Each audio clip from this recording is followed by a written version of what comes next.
पूज्य, पूजा, पूजक। पूजक कैसा होना चाहिए?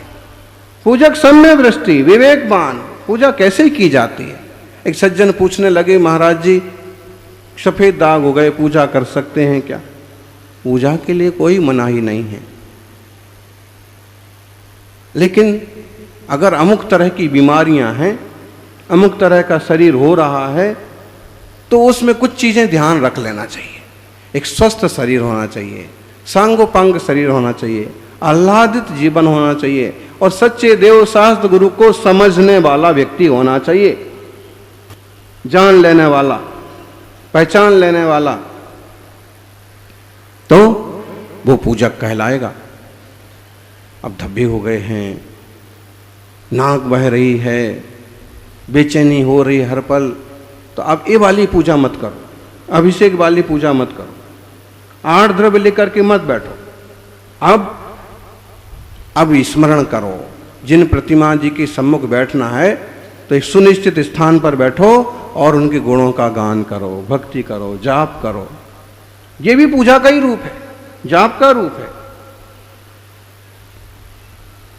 हट मत करो, क्योंकि शरीर आदि की पात्रता, अपनी योग्यता का उल्लंघन करना ठीक नहीं है।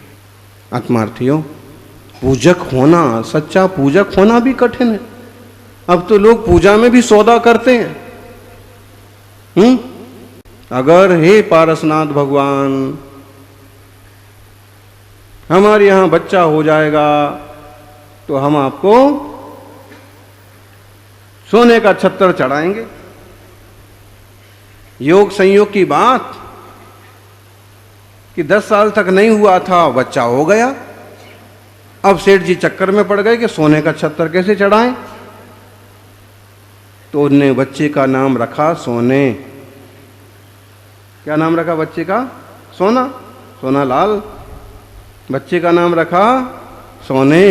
और वही मंदिर से 11 रुपए का सादा चांदी का छत्र लिया और कहा, लो भगवान ये सोना रहा और ये सोने का छत्र इसके ही हाथ से चढ़वा देते।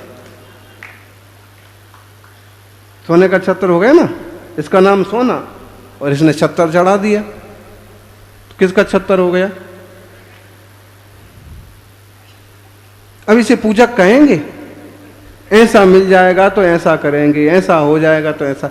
ज्ञानी धर्म की प्रभावना, आत्मा की शुद्धि, द्रव्य का सदुपयोग के लिए दिल से जो दान धर्म किया जाता है वो पूजा, वो भक्ति।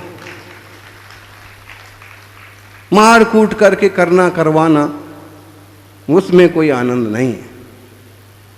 ये जरूर है कि खुद की इतनी जागृति होना चाहिए प्रत्येक व्यक्ति की कि अपने द्रव्य का एक हिस्सा देव पूजा गुरु उपासना में जरूर लगे, धर्म की प्रभावना में जरूर लगे।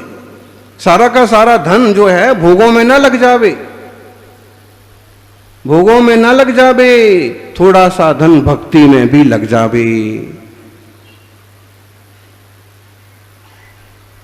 सज्जनों, भगवान से मांगिए मत।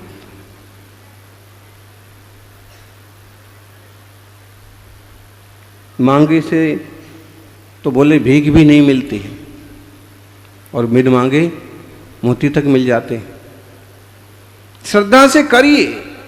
एक बाबा जी थे, वो इसलिए बहुत फेमस हो गए थे कि अगर गांव में पानी नहीं बरसता था और वो जाप करने बैठते थे तो पानी बरसने लग जाता था। अहमदाबाद के कुछ युवाओं ने सुना कि ऐसे बाबा जी आए,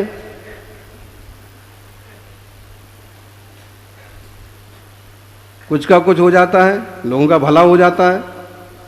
लेकिन इसमें कौन सी बड़ी बात है? वो जाप करें और पानी बरसने लग जाए।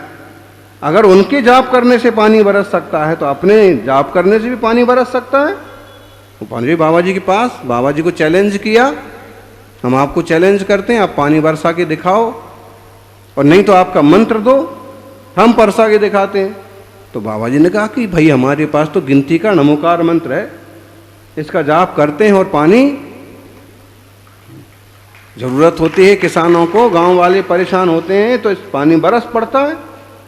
तो उन्होंने कहा कि कौन सी बड़ी बात है, लाओ हम भी पानी बरसाएंगे। और 3-4 जो युवा थे सब लेकर के जाप और बैठ गए। 1 घंटा हुआ, 2 घंटा हुआ, 3 घंटा हुआ। अरे बोले सवेरे 6:45 बजे के बैठे हैं और अब 10:30 बजने को आ गए, 10 बजने को आ गए, अभी तक पानी नहीं बरसा, अब तो जाएंगे। फिर भी हिम्मत रखी कि कोई बात नहीं, जब तक विसर्जन ना हो जाए पूरा तब तक कैसे जा सकते। थोड़ा और जाप करते हैं, 1-2 जाप और करते हैं तो भी पानी नहीं बरसा। शाम हो गई, रात हो गई, नींद आने लगी। आखिर में झटके से उठ खड़े हुए, कहा कि ये रखी तुम्हारी माला, ये रखा मंत्र, पानी नहीं बरसता तो हम क्या करें। अगर आप जाप से सच में पानी बरसता है तो आप बरसा के दिखाओ। गांव वाले चिंता में पड़ गए कि बाबा जी तो इतने अच्छे आदमी हैं, किसी को कुछ गलत बोलते नहीं हैं, और ये छोकरी जो है इनको चैलेंज कर रहे। तो उन्हें गांव वालों ने समझाया कि महाराज जी अच्छे हैं और बिल्कुल हमारा अनुभव है कि जब तकलीफ होती है और ये जाप करते हैं तो पानी बरसता है। पर्यूषण में लोग उपास करते हैं और कभी पानी बरसे ना बरसे, लेकिन पर्यूषण में जब लोग उपास करें, बाबा जी जाप करें तो पानी बरसता है। लोगों ने कहा, उन्होंने कहा कि अगर बरसता है तो अभी बरसा के बताओ। कहा ठीक है भाई, जब आपकी यही इच्छा है तो बरसाते हैं। वो जाप करने बैठ गए। 1 दिन निकल गया, रात निकल गई, दूसरा दिन निकल गया, रात निकल गई, तीसरा दिन निकल गया, लेकिन पानी तो अभी तक। अब लड़कों ने सोचा अब आएगा मजा, अब पानी नहीं बरसा, देखते हैं कब तक जाप करते हैं। आखिर में चौथे दिन की सुबह हुई और सूरज निकलने के बजाय बादल निकल आए और जोरदार झमाझम बारिश हो गई। अब तक सोच रहे थे कि बाबा जी हार गए। बाबा जी को हराने वाले लोग भी बहुत रहते हैं, बाबा जी का नाम ना हो जाए, प्रसिद्धि ना हो जाए तो। लेकिन बाबा जी को क्या लेना देना, धर्मात्मा जी धर्म ध्यान कर रहे। अब चैलेंज दे दिया तो ठीक है, लो पानी बरस गया। अब पानी बरस गया, पानी बरसते ही सब आके नतमस्तक हो गए। लेकिन एक बात बताओ बाबा जी कि पानी आपने कैसे बरसाया। तो उनने कहा कि कैसे बरसाया, यही तो जाप कर रहा था। तुम लोग कभी सो जाते थे, कभी भोजन करने चले जाते थे, फिर भी 1-2 तो रहते थे ना, तो यही तो जाप किया। ध्यान रखो, भगवान की भक्ति में वो शक्ति है कि सच्चे हृदय से अगर अपन भक्ति करते हैं तो काम सिद्ध हो जाते हैं। एकदम व्यवहार की भाषा एक है। दूसरी बात मैं आपको बताता हूं कि पानी, जब मैं जाप करता हूं तो पानी बरसता है, एक बात ये है। और दूसरी बात ये है कि जब मैं जाप करने बैठता हूं तो एक प्रतिज्ञा ये भी करता हूं, जब तक पानी नहीं बरसेगा तब तक जाप नहीं छोड़ूंगा, तब तक मैं मंत्र जाप पढ़ता ही रहूंगा। तो 3 दिन क्या बीते, 7 दिन भी बीत जाते तो भी संकल्प शक्ति। पूजक कैसा पक्का होना चाहिए। आज समय मिल गया तो अभिषेक को चले गए, 4 लोगों ने फोन करके बुलाया तो पहुंच गए, और नहीं तो अपने आराम से सुबह मॉर्निंग वॉक पर जा रहे, घूमने जा रहे हैं, मस्ती कर रहे हैं, टीवी पर लगे हैं। ऐसा नहीं पूजक होता है। पूजक, बाबूजी बनारस में चतुर्मास था 2000 के पहले वाला, 1999 वाला। वहाँ एक आपकी तरह श्रावक थे, अब तो शायद नहीं होंगे, ऋखबदास जी, भगवान पार्श्वनाथ भेलूपुर के मंदिर के अध्यक्ष भी कहलाते थे, लेकिन हर रोज सुबह आते थे। भगवान गुरु महाराज, मतलब व्यवस्था कैसी चल रही है, चतुर्मास में कोई दिक्कत। वहाँ तो बहुत छोटी सी समाज है, अब थोड़ा सा विकास हुआ होगा, तो रोज आते थे। रोज ऐसे ही सरल नमस्कार करना, 2-5-10 मिनट बैठना और फिर चले जाना। कोई ज़्यादा माता पच्ची नहीं, क्या ज़रूरतें हैं, क्या करना है वो सब। उन्हें तो नहीं बताया, लेकिन उनके बारे में किसी ने बताया कि महाराज जी ये बहुत बहुत छोटे इंसान थे। बहुत पहले जब ये बनारस आए तो एक सादा इंसान, एकदम मतलब हैंड टू माउथ।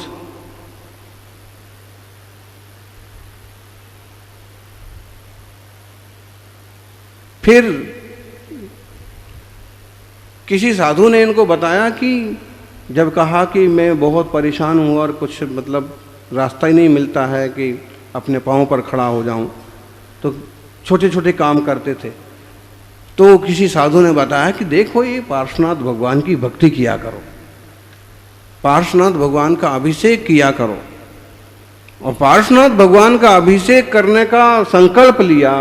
कोई मुनि आए होंगे, अब रास्ता पड़ता है बनारस अयोध्या और सम्मेशकर जी का, तो संकल्प कर लिया। फिर रोज वो चालू किया। कैसे संयोग मिलते गए, कैसे दिमाग में सूझता गया, और छोटे व्यापार से बड़ा व्यापार, बड़े व्यापार से साड़ी का बड़ा उद्योग, और आज की स्थिति में बनारस में समाज में नंबर 1 पर। छोटी सी कहानी है। एक पति पत्नी छोटे बच्चे के साथ गाड़ी में जा रहे थे।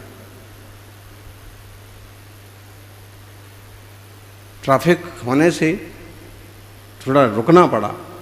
जहाँ रुके वहीं पास में तरबूज की दुकान थी। छोटे बच्चे ने तरबूज को देखा तो उसने कहा कि मुझे तरबूज चाहिए, तरबूज चाहिए, तरबूज चाहिए। तो छोटी बच्ची वहाँ तरबूज बेच रही थी। उसके माता पिता नहीं होंगे, गए होंगे। तो उसकी माँ ने कहा कि ठीक है ठीक है, दिला देते हैं तरबूज। और आवाज़ लगाई कि ये लड़की तरबूज लाओ। अच्छा सा तरबूज वो लेके गई। कितने का है? तो उसने कहा कि तरबूज 10 रुपये का है। उसने कहा 10 रुपये का है? 2-2 रुपये में ऐसे तरबूज बहुत मिलते। उसने कहा कि देखिए मैडम जी, बहुत मेहनत से सब चीज़ें आती हैं और बहुत दूर से हम इसको लेके आते हैं, खेतों से पैदल चल के। हमारे एकदम नेचुरल हैं, प्राकृतिक हैं। और आप लोगों को तो मॉल से खरीदने की आदत पड़ी है, भले 100 रुपये का बिल बना के देवें। ये 10 रुपये का है, 10 में लीजिए। उन्होंने कहा कि 5 रुपये में नहीं दोगे? तब तक वो बच्चा और मचलने लगा, तरबूज चाहिए, तरबूज चाहिए, मुझे अब भी खाना, अभी चाहिए। तो उस बच्ची ने क्या किया कि उसको पकड़ाया। लेकिन उस गाड़ी के बाहर हाथ डाले उस बच्चे ने और पकड़ा, लेकिन तरबूज हाथ से छूट गया, जमीन में गिर गया, फैल गया, धूल लग गई। मैडम ने चीखते हुए कहा कि मैं अब तुम्हें 1 रुपया भी नहीं दूंगी। बच्ची ने कहा कि ठहरो। दूसरा तरबूज लेके आई और बच्चे को दे दिया, संभाला दिया। तो मैडम ने पैसे देने की कोशिश की। तो उसने कहा कि मुझे पैसे नहीं चाहिए, जो मैंने बेचा था वो तो गिर गया, टूट गया, और उसका पैसा आप देना नहीं चाहते। ये छोटे भाई के लिए है। ये बच्चा मुझे अपने छोटे भाई जैसा दिख रहा है, इसलिए मैं इसमें अपना गिफ्ट दे रही हूँ। ये तरबूज इसके लिए गिफ्ट है। इसे तरबूज खा के जो खुशी होगी तो मुझे खुशी होगी। माता पिता दंग रह गए। उन्हें कहा कि 10 रुपये तो ले लो, 1 रुपया नहीं चाहिए। प्रेम में, अपनेपन में कोई सौदा नहीं होता है। इतना सुनना था कि उस बच्ची के पिता के तो कान खुल गए।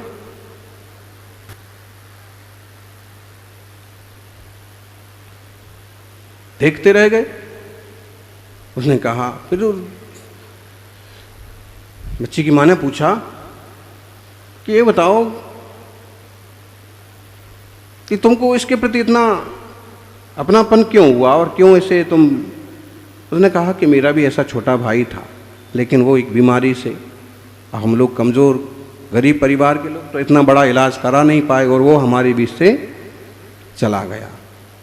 तो मुझे इसे देख करके अपने भाई की याद आई और इसलिए मैंने इसको दिया, और कभी भी आएगा तो मैं इसे दूंगी। तो उसने 100 रुपये निकाले, ये रख ले। उसने कहा कि ना, अपनेपन में, प्यार में कोई सौदा नहीं होता, मुझे 100 रुपये भी नहीं चाहिए। उसको गजब लगा। फिर उसने क्या किया कि अपने गले से सोने की चैन निकाली और उसने कहा ये रख ले। उसने कहा ये भी नहीं चाहिए। अंत में उसको ये समझदारी आई कि छोटे बच्चे के हाथ में चैन थी और कहा कि देख, ये तेरे छोटे भाई की तरफ से तुझे गिफ्ट है। उसने कहा ठीक है, ले ली। तो फिर पति पत्नी में बात होने लगी। अभी तू 5 रुपये 10 रुपये से 5 देना चाहती थी, फिर 100 देने लगी। पहले उसको 1 रुपया ज़्यादा देने को नहीं तैयार थी और अचानक से सोने की चैन दे दी। उसने कहा कि कितना बड़ा सबक दिया है छोटी सी बच्ची ने कि प्यार में, अपनेपन में, भक्ति में सौदा नहीं होता। सोने की चैन क्या है? तभी श्रीमान जी बोले तूने बिल्कुल सही किया। तुरंत अपने भाई को फोन लगाया और फोन पर कहा कि देख भाई छोटे, गलती सारी मेरी है। मैंने जो जो कुछ अपने नाम कर रखा है उसमें तेरा भी हिस्सा बनता है और तुझे मैं आज ही ये सारी चीज़ें हैंड ओवर करने को तैयार हूँ। छोटे भाई ने सुना तो उसकी भी गजब लगा कि मामला क्या है। वो आया कि भाई साहब अचानक, मैंने तो ऐसा कोई कभी क्लेम किया नहीं, मैं अपनी समझदारी से चुप था कि बड़े भाई के पास है तो भी ठीक है, कोई पराई के पास थोड़ी गया। मुझे कभी कभी लगता था कि मुझे भी चाहिए कुछ सुविधाएं, कुछ घर, कुछ व्यवस्थाएं, लेकिन पत्नी भी संतोषी, उसने भी बहुत ज़्यादा झगड़े टंटे नहीं किए। लेकिन अचानक से उन्होंने कहा देख आज ऐसी ऐसी बात हुई, और एक छोटी बच्ची की बात समझ करके ये ध्यान में आया कि अपनेपन में, अपनों में सौदेबाजी नहीं होती, इसलिए वो जो पुराना वाला घर है वो तेरे ही नाम रहेगा, तू संभालना। अमुक दुकान है वो तेरे ही, मैं अपना इस तरह से कर लूँगा। मतलब लोग तो भक्ति में भी सौदा करने लग जाते हैं, लेकिन समझदारी इसमें है कि रिश्तों में भी जहाँ अपनापन है उसमें सौदा किस बात का। अपनापन बढ़ाइए और जिनेंद्र तो हमारे अपने हैं। जीवन को अंतर्मुख बनाने का पुरुषार्थ करें। भक्ति का फल तो अंततः सिद्धि है, वह उपलब्ध हो। जय बोलिए 24 तीर्थंकर भगवान की।